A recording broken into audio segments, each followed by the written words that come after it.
Open it, now! You came before my staff arrived. This restaurant can be closed by noon. That is my operating cash. Then operate without it. There was 18,420. The paper says 17. Argue again, old man, and I'll make sure the place never opens.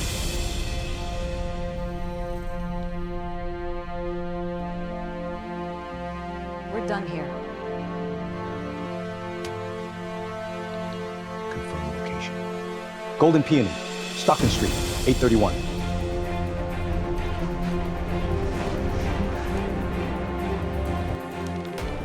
$420.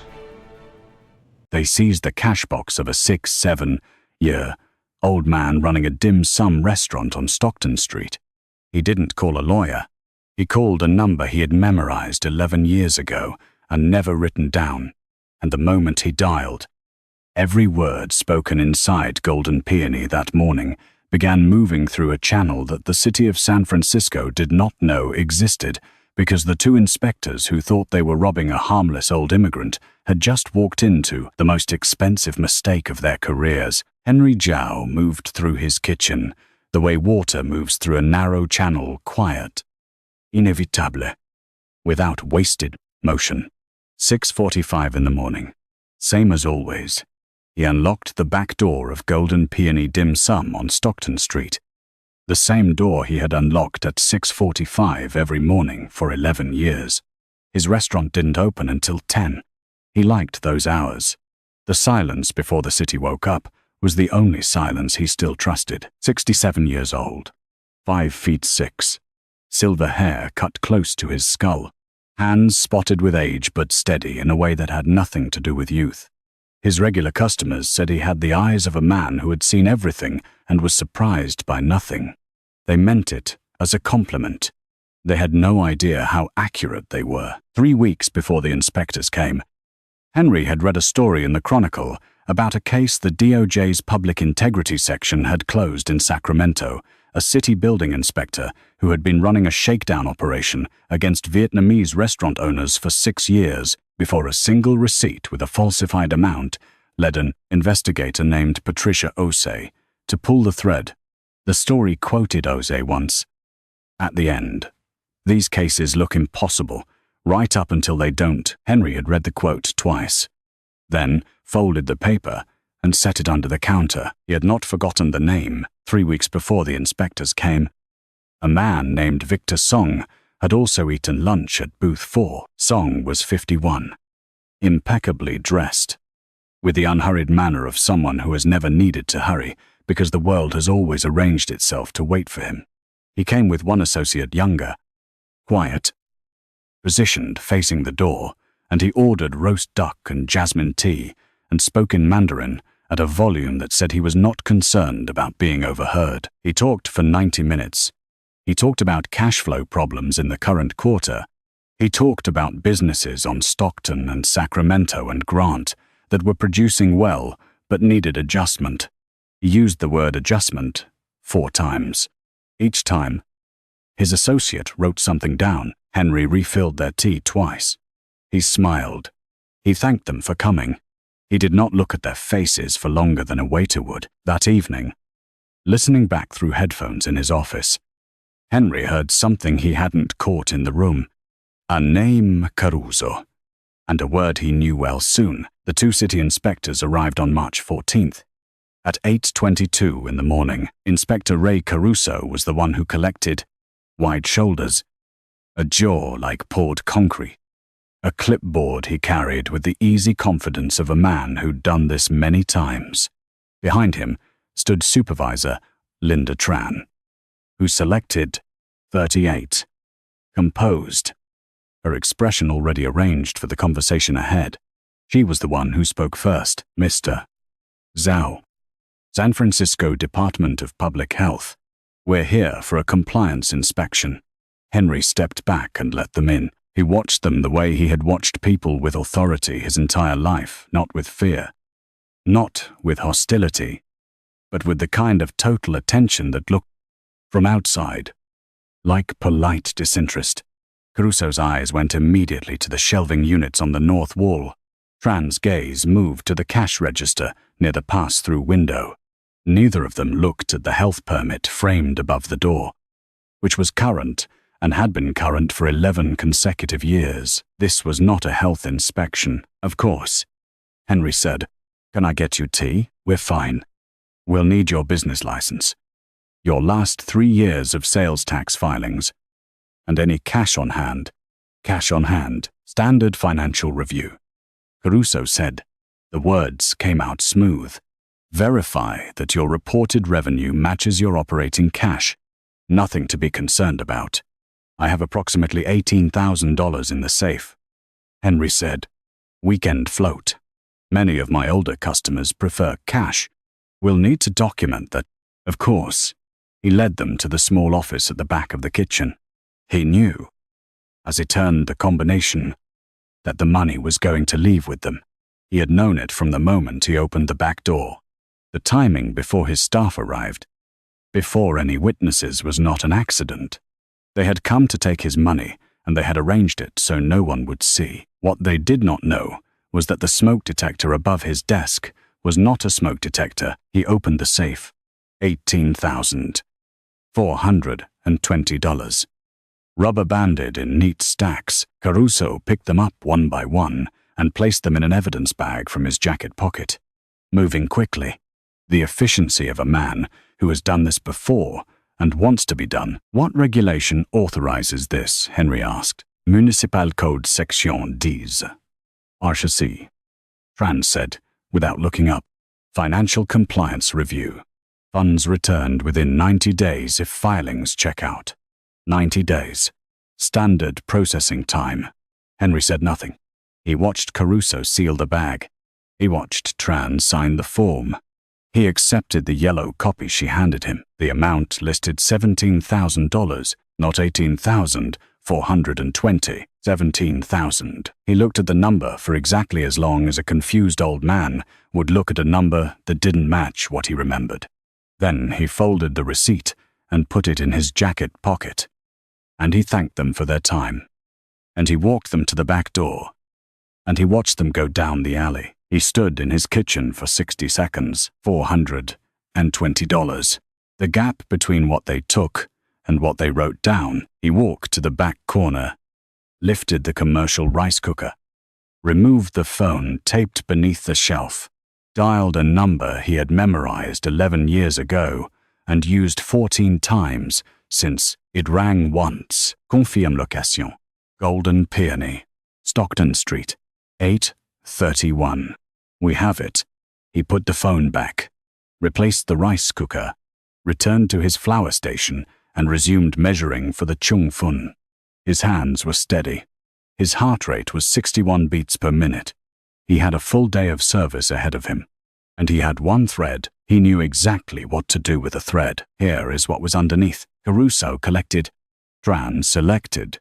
Above both of them, coordinating and insulated, was Victor Song, who ran a company called Golden Bridge Capital, which appeared in public filings as a real estate investment firm and which actually moved money through immigrant-owned businesses, through shell layers, and eventually into property purchases in cities across North America.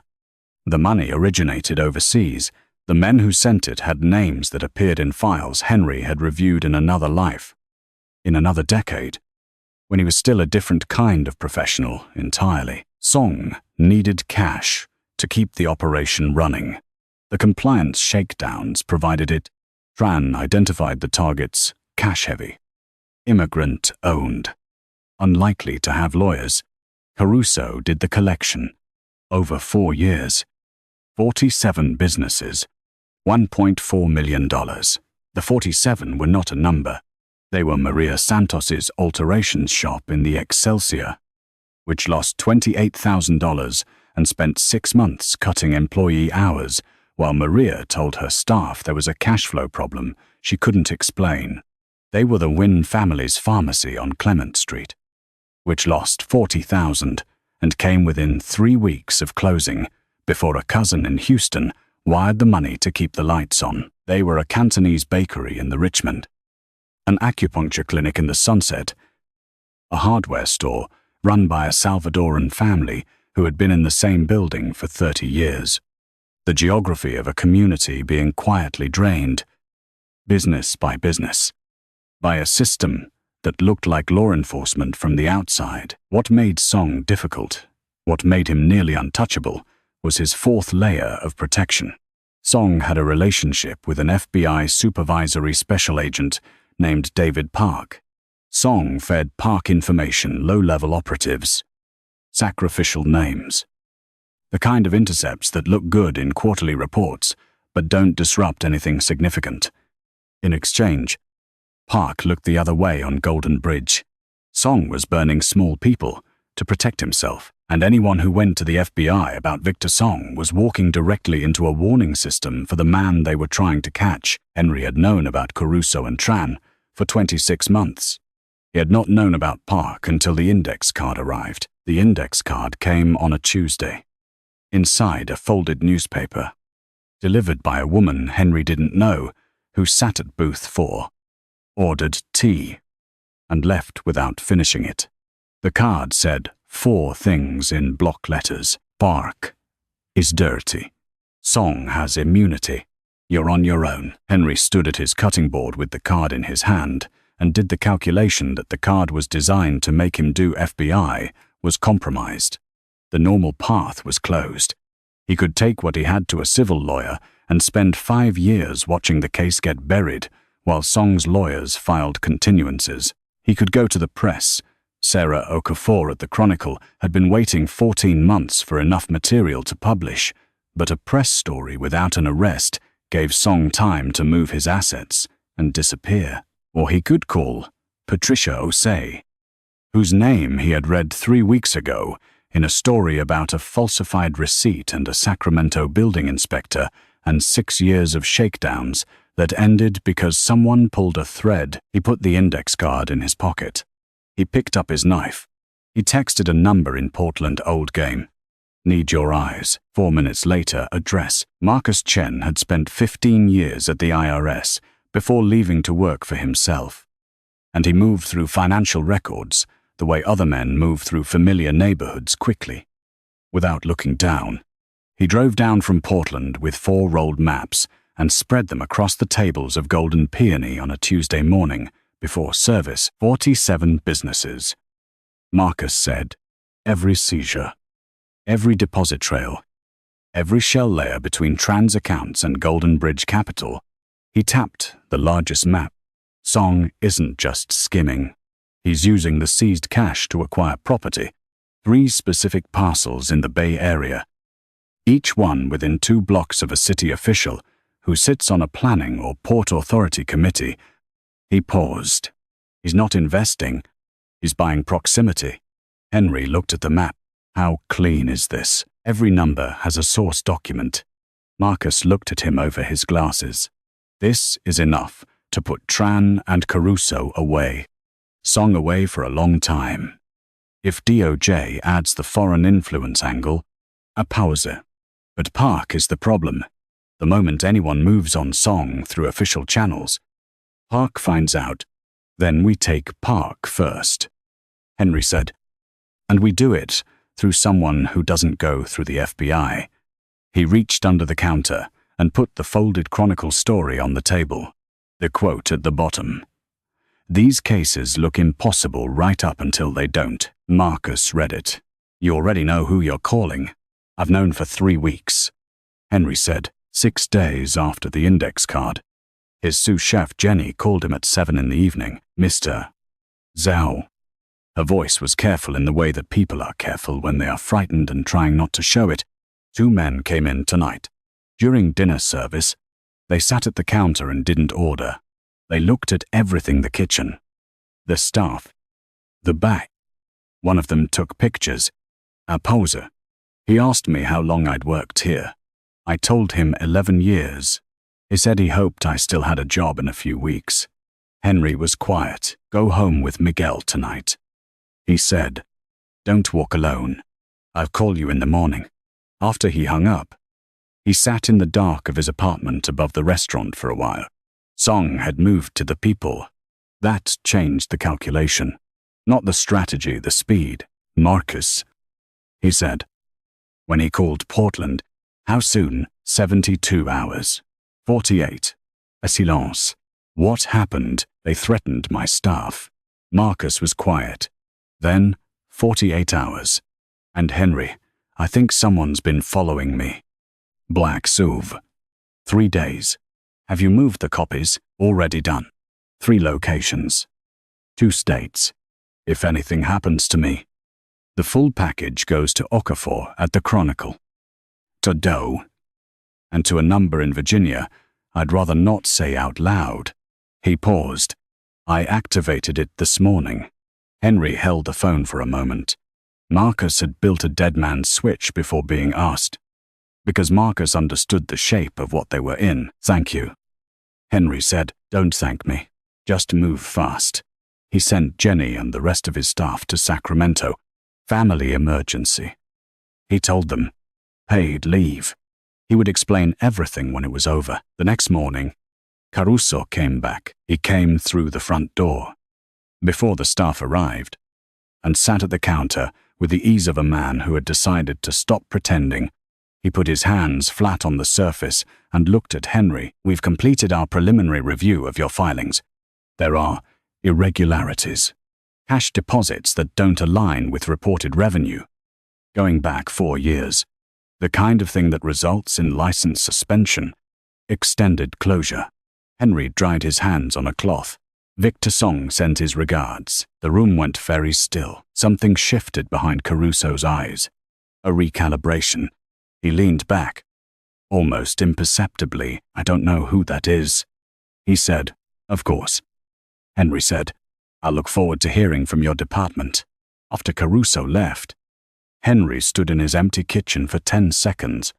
Then he picked up his phone and called a payphone return number he had arranged with Osei the week before. She picked up on the second ring. I'm ready, Henry said. They met that evening in a Vietnamese restaurant in the Tenderloin back room. No connection to Henry. The owner, owing him a favor from 14 years ago, Henry brought Marcus's map. He brought the yellow receipt. He set a small drive on the table between them. What's on it? Osei said, audio. Victor Song. In my restaurant. Discussing his arrangement with David Park by name. 6 occasions over 18 months. He paused. The recordings were obtained through a channel with proper authorization. That's all you need to know about how. Osei looked at him steadily. She was 53. Nigerian-American. With a particular composure of someone who has prosecuted people who believed they were unprosecutable. She understood, from the way he'd phrased it, that the authorization existed and that she would never see the paperwork. She looked at the drive. If I move on Park directly, through the Inspector General's office rather than the Bureau, Park's supervisors are in Washington. They're here before Park does. That's the sequence. A silence. The 47 businesses, she said. You can document all of them. Marcus Chen, former IRS. He'll testify. She picked up the drive. Give me 3 weeks. You have 2. Song has people watching my staff. She looked at him. Then, you need to be careful. I've been careful, Henry said. For 26 years. What I need now is for you to be fast. The 12 days that followed were quiet in the way that certain things are quiet before they are not. On day 3, one of Song's men came to dinner and sat at the counter and ate a full meal and watched everything openly. The kitchen, the tables, Henry himself, and paid with cash and left no tip, and looked at Henry on his way out with the expression of a man delivering someone else's message. Henry thanked him for coming, cleared his plate, carried it to the kitchen, stood at the sink with his hands in hot water for 30 seconds. He thought about Maria Santos cutting her employees' hours for 6 months and not knowing why. He thought about the Wynn family's pharmacy and the cousin in Houston. He went back out and refilled the water glasses. On day 9, Two men sat in booth 4, who Henry hadn't seen before. He listened to the recording that night. They spoke about April 7th. They spoke about the Stockton Street situation. One of them said that if the old man hadn't been persuaded, the situation would need to be resolved differently. Henry texted Osei timeline, moved, need you ready, by April 5th. Her reply, working on it, on April 3rd. A lawyer called with an offer of $4.2 million for the Golden Peony building, appraised at $2.6 million. Not a real offer. A deadline. Henry recorded the call. He sent it to Osei. She called back in 40 minutes. We have enough for all of them. But if we move on Song, at the same time as Park, move on Park first, quietly, through Washington. By the time Song hears that Park is unreachable, he should already be looking at handcuffs. Henry paused. If he runs, he runs. We have a different channel for that. A silence. I'll make the calls tonight, she said, at 6 a.m. On April 5th, Henry was in his kitchen, alone, making the first batch of chung fun. He had not slept much. The restaurant was quiet around him, the way it was quiet before his staff arrived, before the day had any weight to it. And he was not thinking about what was happening across the city, because there was nothing left for him to do. The thing was moving now on its own. Across the city, DOJ teams hit Golden Bridge Capital on California Street, Ray Caruso's home in Daly City, and Linda Tran's apartment in the Richmond. Simultaneously, Caruso came to the door in a white undershirt. He looked at the warrant and said nothing. Tran reached for her phone, a reflex. Just a reflex, and one of the agents put a hand on the table next to it without touching it. Tran understood. She set the phone down. David Park came to the door in Walnut Creek in his bathrobe. He looked at the agents and he looked at the warrant, and he sat down in a chair in his living room and looked at his hands for a long time. He looked like a man who had been watching something approach from a distance and had finally stopped trying to calculate whether it would miss. Do you want to call a lawyer? One of the agents asked. In a minute. Park said. In a minute. At Golden Bridge Capital. Song's office was empty. Desk cleared. Laptop gone. Files gone. The office of a man who had planned to be elsewhere. Song had crossed into Canada at 2:17 in the morning. He was in a hotel room in Richmond, British Columbia, by 4 a.m. Third identity. Paid in cash. Curtains drawn. He sat on the edge of the bed and called Park's number. Nothing. Straight to voicemail. He called the secondary number Park used for sensitive communication. Nothing. He called a third number, a cutout. Someone who would know, and it rang 8 times, and no one answered. Song set the phone down on the bed and looked at the curtains. He had 2 more passports in the bag on the floor. A flight booked under a 4th name at 6:15 a.m. from Vancouver International, connecting through Tokyo. He had done this before. Moved before the net closed. And he was very good at it. He was reaching for the bag when someone knocked on the door, not the sharp knock of a stranger, the deliberate, unhurried knock of someone who is confident the door will be opened. Song sat very still on the edge of the bed. The knock came again. He had built his entire career on knowing when to move and when not to. He understood, in the 2 seconds between the second knock and the third, that the window for moving had already passed, that it had passed at 2:17 a.m. at the Blaine crossing, when a file with his photograph and his third identity had arrived at a Canadian Border Services terminal from an address in Virginia that did not appear in any public directory, that whatever he did next opened the door. Don't open the door. Reach for the bag. Don't reach, for the bag had already been accounted for. He stood up slowly. He walked to the door and opened it. 2 officers from the Royal Canadian Mounted Police. Behind them, the corridor of the hotel, perfectly ordinary. The ice machine humming at the end of the hall. Victor Song. The first officer said, and it was not a question. Song looked at them for a moment. Then he stepped back and let them in the kitchen on Stockton Street. Henry's phone buzzed on the corner of the shelf. 2 words, "It's done." He read the text. He set the phone down. He went back to the Chung Fun. Sarah Okafor's story ran on the front page of the Chronicle the morning after the arrests. Henry read it before his staff came in. Okafor had kept her agreement about his name. They had discussed it 14 months ago, and the story named Caruso, Tran, Park, and Song. It named Golden Bridge Capital.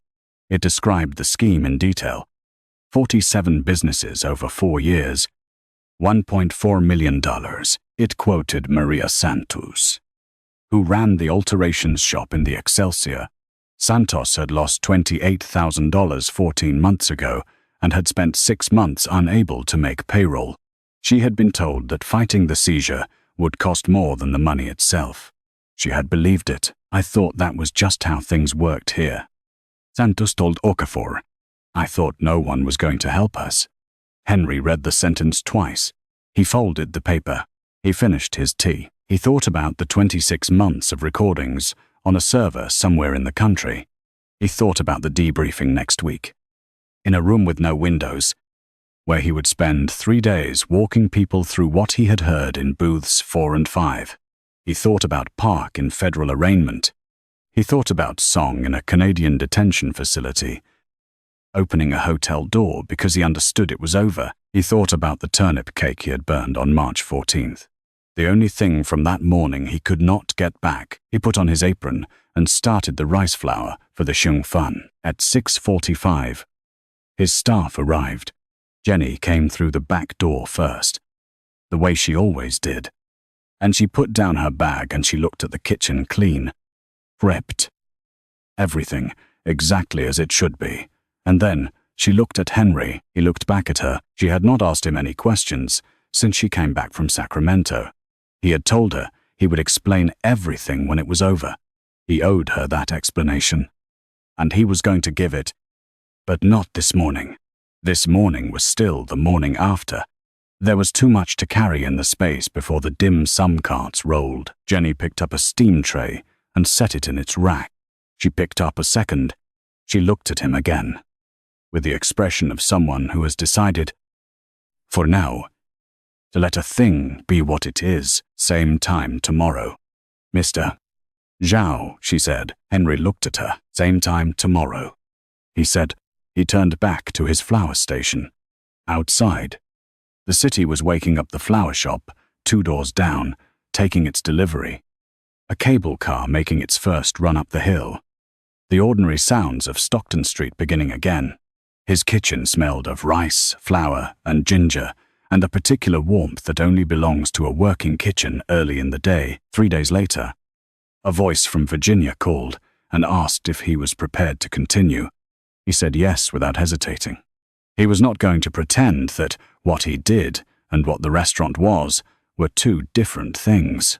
They had never been different things. The one thing he hadn't said to the voice on the phone, that he had been awake at 3 in the morning, thinking about the businesses that had been hit before he arrived, and the businesses in other cities, other communities, where there was no recording under the floor and no dead drop on Geary Street and no thread to pull. He was one person. He had one restaurant. He had been very careful and very patient, and 47 families were going to get their money back. The next 47 might not be so lucky. He didn't know what to do about that. He didn't have an answer. He just knew that the question was there at 3 in the morning, and that by 6:45 he was back in his kitchen. Because the Chung Fun doesn't make itself, and the people who had been coming to Golden Peony for 11 years deserve to find it exactly as they left it. The powerful don't need to announce themselves. They just prepare, and they wait, and they remember when the system fails, when the people who should help look the other way, when everything seems stacked against one quiet person and an empty safe, that the distance between what was taken and what was written down is sometimes only $420, the price of one thread, and one thread, if you know how to pull it, can bring everything down. Did you catch the moment it turned? Not the arrests, not the recordings, Not the map. Marcus built the real turn. It was the receipt. $420. The moment Henry looked at that number and said nothing, that was when it was already over for them. They just didn't know it yet. Tell me in the comments, did you see it coming?